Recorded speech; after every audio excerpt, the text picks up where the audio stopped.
He's one of, if not the most famous Marvel hero of all time. Since his debut in Amazing Fantasy number 15 in 1962, Spider-Man has become a household name. He's spawned toys, a live-action TV show, numerous animated series, multiple feature films, both good and bad, and of course, video games. But which ones are the best? Hey Shackers, Greg here, and today I'll be counting down the top 10 best Spider-Man games. Now the only rule is that Spider-Man has to be the focus of the game, so fighting games like Marvel vs. Capcom won't count. So let's gather around and see which of the many wall crawlers games made the list. These are the top 10 Spider-Man games. Spectacular, spectacular, Spider-Man. Spectacular, spectacular, Spider-Man.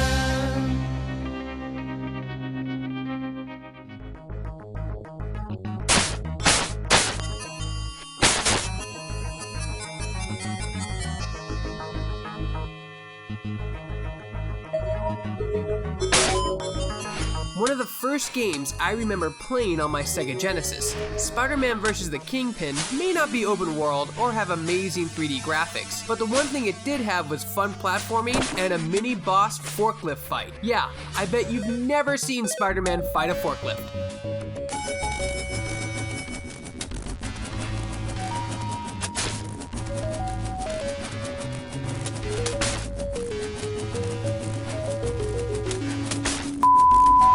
Thrilling and riveting, clearly. Aside from that, it's actually a decent platformer, and the difficulty is insane. To this day, I've never beat it, and I don't even know if it's possible to defeat Sandman without kicking the fire hydrant over. Look it up, it's actually a thing. It's one of my fondest memories of the wall crawler in video game form.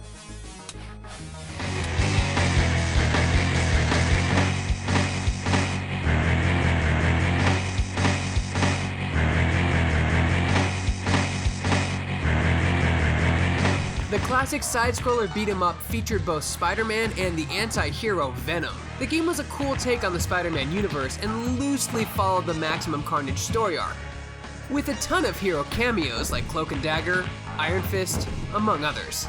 The only thing that really did suck was the fact that the game was only one player, but I didn't mind taking turns. It's one of the best Spider-Man brawlers ever made.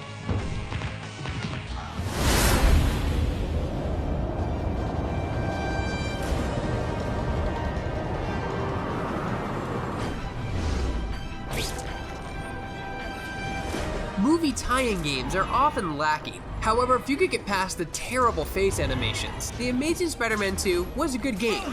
The combat was fun, and the villain and hero design was interesting. And of course, spoilers, seeing Carnage is always great.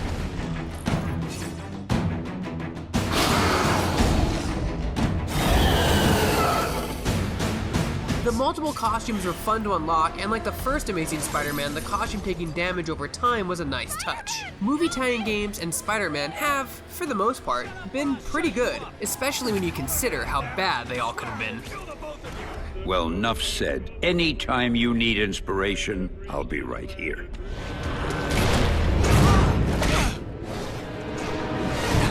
Eddie! This isn't you! No. Choice. Taking place between two worlds of a modern Spider-Man and Spider-Man 2099, Edge of Time tells a tale similar to Back to the Future 2. Both Spider-Mans have to work together in different time periods to prevent what the villain Walker Sloan started. Wait, what? Something I did here had an effect on you in 2099? That's impossible. Well, theoretically, it's not. The idea is called quantum causality. The two gateways created a link between our times. I got a kick out of this game, especially since Christopher Daniel Barnes, who did the voice of the 90s animated series, returned for the role of Spider-Man 2099. And Josh Keaton playing Peter Parker is always perfect. Go see a show. MJ, I would love to, but I'm working with Dr. Octavius in the genetics lab on a DNA project. Yeah, the game's a little linear and repetitive. However, it took a lot from the Batman Arkham series, telling its stories through subtle conversations in the environment, and the CGI cutscenes looked great. It's a great Spider-Man game that introduced many to the 2099 Spidey, one I really didn't know much about until I played the game. You still with me, O'Hara? Faster! Faster would be better! I'm doing my best! Best! Not good enough! No! Oh. O'Hara, there's nothing left here in the trash. You still there? for the most part. Do they turn into something else? Like, I don't know, kittens? Yeah, small, metal, robotic, killer kittens. Aww. It started just like this. 4 days ago, fighting to breathe, to survive. Harker. Venom! That morning, everything changed. I'm feeling hungry. No! Eddie! What? No! No! Venom! Get ready for a world of pain! I know this game got a bad rap when it came out, but I found it rather enjoyable. It had a fun, comic booky story, loads of interesting heroes and villains that you can interact with, and the design was also spectacular. The game draws from a choice mechanic where you have to choose at certain points to be good or bad. You do like fun, don't you? Ass, titties, ass and titties. You're right. I could use a little more fun in my life. Yeah? Yeah. No, it's not as deep as other games out there, but it's still web-slinging fun, and the bosses are pretty epic. I'm going to... What? Destroy every innocent life on Earth? I can't stop it! Web of Shadows gets its mark for having such a great cast of characters and villains roaming around. And of course, who doesn't love Steve Blum voicing Wolverine? And it's nice to see you too, Logan. You sound as irritating as Spider-Man, but you don't smell right. You're one of them. One of who? One of... Wait, you can smell the... Yeah, and you're one of them, bub. Excuse me, is this the ferry to Staten Island?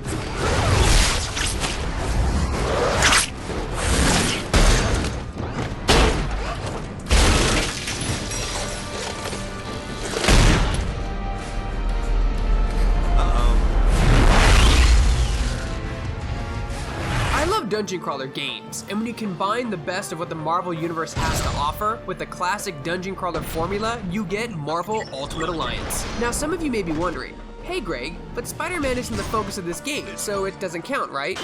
Well, yes and no. I decided to include it in the list of Spider-Man games for two main reasons. One, Spider-Man is in most, if not all, of the hero CGI cutscenes. Hey Cap, looks like you... could use some help.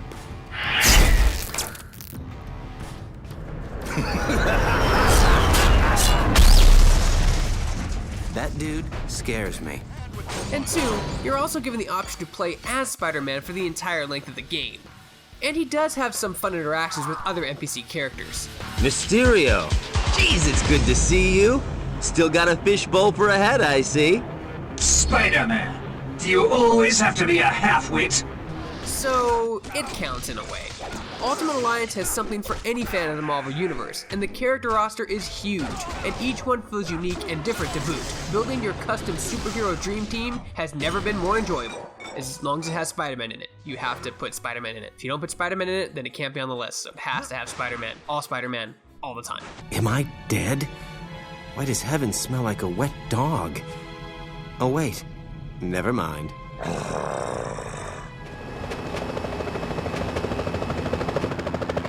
Hey, Spider. Hey, Black Cat, what's going on? I know there's been some trouble, but the bank's being robbed, and they've got hostages. Use your Spidey compass to get to the bank quickly. Thanks, Cat. I remember this game a lot, not because of its amazing voice work, great story, or loads of the heroes and villains featured in it, but because it was my first and only game I ever copied on the PS1. I had gotten dual CD-ROM slots on my PC, and had figured out that with a special PS1, you could literally copy games. I did it once and thought it was the best thing ever. I mean, when you're 15 years old, you don't have $50 to buy all the games you want, right? The game ended up being amazing. I felt bad and bought it afterwards to show support that I wanted more games like it.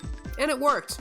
Not too long after, we got a sequel. The game had an impressive world, and although the graphics look extremely dated, these were state-of-the-art when you're 15 years old. It was like playing through an entire season of the 90s Spider-Man animated show that I loved so much before Fox ruined it. It will swallow you up. Hey, remember when like Venom and Carnage were in that show and they bickered like a married couple? Oh, that was terrible. It was just awful. Sorry to disappoint you guys, but I'm not. This is how it all began. Which, of course, leads to nonsense like this. A few months ago, I reunited with my childhood friend Eddie Brock. What is that? It's our inheritance. When the original comic was introduced in 2000, I really liked it. Although the series as a whole went downhill rather fast when they used all their mainstream villains before issue 100, I still appreciated a younger, new take on the webhead. Well, Ultimate Spider-Man took everything I loved from the comics and turned it into a video game. The gameplay was great, the story interesting, and of course the art design looked absolutely fantastic, mimicking the style of the comic book flawlessly. The game mainly followed the villain Venom and the black suit, which was great because Venom is one of my all-time favorite Spider-Man foes. Both of you! On the ground now! The hell is that?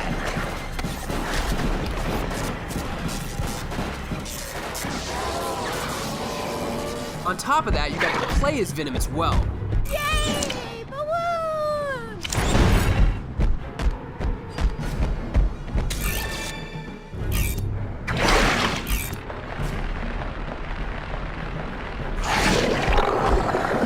Epic hero cameos like a 1v1 fight with two of the most iconic Marvel characters ever, Wolverine and Venom.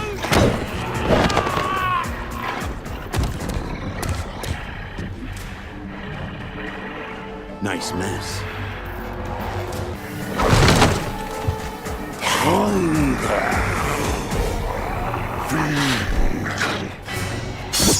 You don't say.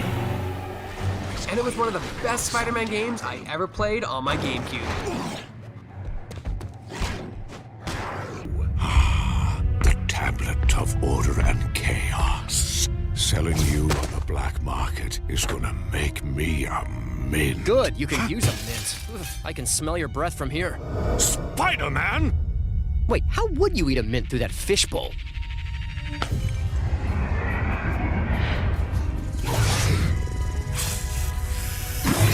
Nice! Don't get me wrong, your illusions are nifty and all, but if you ask me, they could use a little more kick. There have been many versions of Spider-Man, so how do you tackle each of them? Spider-Man Shattered Dimensions takes you on a worldly journey playing as various forms of the wall crawler, from the classic Amazing Spider-Man, Spider-Man 2099, Ultimate Spider-Man, and arguably the most interesting, Spider-Man Noir. Say your prayers, punks. Here comes the Spider-Man. The game made waves, sporting highly addictive combat, interesting stories, and was bursting to the seams with voice talent, featuring Neil Patrick Harris as the Amazing Spider-Man. But I'm the most charming, right? Josh Keaton as Ultimate Spider-Man. The black suit! What am I doing in the black suit? I hate this thing! And Christopher Daniel Barnes voicing Spider-Man Noir.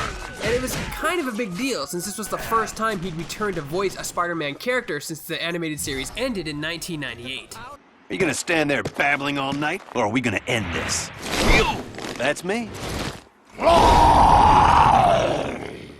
John DiMaggio, Nolan North, and Jim Cummings. The cast is stellar and brings the game to life. Playing through the 4 different Spider-Mans is also a blast. Each had its own gimmick in a way, the most straightforward being the Amazing Spider-Man, and the most unique going to Spider-Man Noir. It also has some of the best levels and scenarios in the history of Spider-Man games.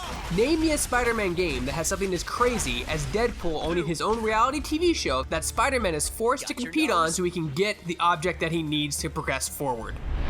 Pain Factor! With your host, the anti-hero for hire, the mask for your task, the guy who won't die, Deadpool! Hi, Ma, and welcome to Pain Factor, the only show where you compete for your life. And remember, viewers, I'm available for Black Ops missions, assassinations, and birthday parties. I don't know what's weirder, that this guy can somehow come back from the dead, or that they gave him a TV show. Coming up, we've got a very special pain factor with a very special guest running the gauntlet. Who? You, Spider-Man! Wait, what? That's right! Our guest today will be the one, the only, the friendly neighborhood Spider-Man! Because he needs this. Television, you are a cruel mistress. From the villains and heroes, everything is treated with great respect to the source material and is a joy to play through. If you're a Spider-Man fan and you've never played Shattered Dimensions, drop what you're doing and go get this game now. All right, ugly McEvilstein, you're about to get canceled. And cut! That's a wrap! Great show, everybody, great show. Here you go, kid. You earned it. Thanks. Hey, fair is fair, right? BTW. What's the big deal with that thing anyway? Well, it's a long story. Basically, it gives bad guys extra superpowers, so I have to... Wait a sec. This is a prop. Oh, candy bar! Gonna get a candy bar! Snap, crackle, chop! I love this!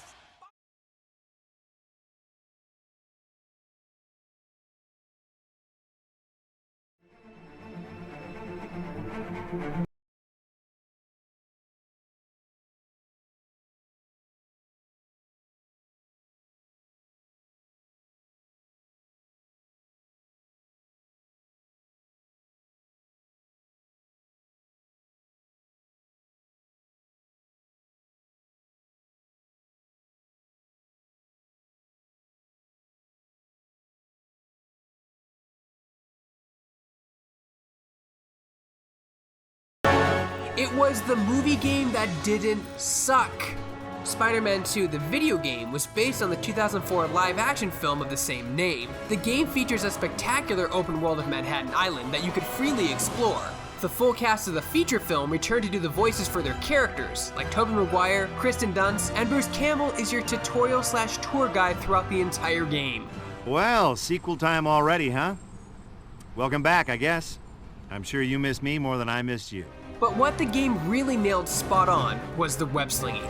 Never in my life have I played another Spider-Man game, other than this one, that just got it down perfectly. Controlling each arm to swing with felt really natural and organic. It was what the future of all open-world Spider-Man games would attempt to clone. And although some came close, this one was just perfect. Spider-Man 2, the game, was the first to do open-world web swinging to near perfection. It also gave us a sneak peek of what Rhino, Mysterio, and Black Cat might have looked like in the Sam Raimi universe had he not butchered the third film. What Spider-Man games did we miss? What game did you guys like the best? Let us know in the comments below. For more videos like this and everything else gaming related, you're already in the right place. You're on Shacknews.com. Hey! No! We do not act out. Angry kitty. Nessie! She's so bad. I'm so sorry, guys.